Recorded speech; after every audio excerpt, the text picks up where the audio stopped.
语言存有论大话头。语言是安怎存在的？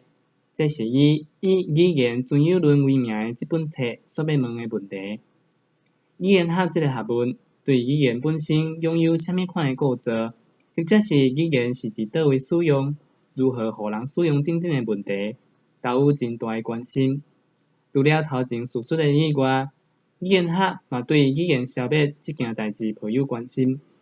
语言是像安尼捌互人使用过的物件，毋知影何时诞生，落尾使用者豆豆消失。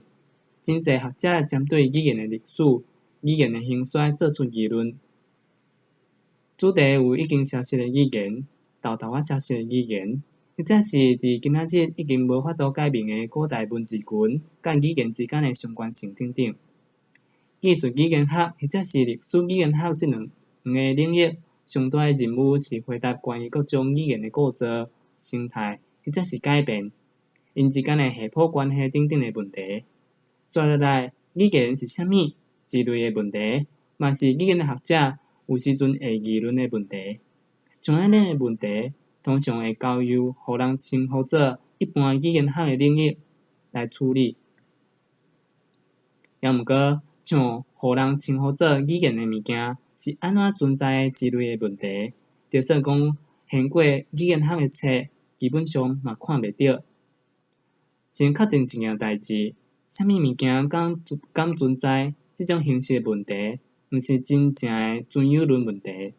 这种形式的问题所面对的基本上是空虚的思虑交杂的佚佗空间。一般来讲，会使互人谈论的存在等等的物件，毋是单纯存在，永远是一边显露出家己存在的方式，一边存在。存在的物体永远会以某一种形式，家己甲存在的方式表示出来。所以，咱必须以安怎存在这种形式问这个问题。咱常常咧讲语言或者是啥物话，也毋过这种物件到底是伫倒位，以啥物方式甲方法存在的？换一句话讲，语言到底是安怎实现的？语言到底是以啥物方式成为形式的？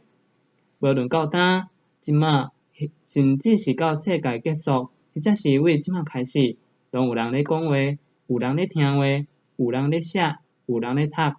伫即种状态之中，咱到底是安怎会使讲语言存在咧？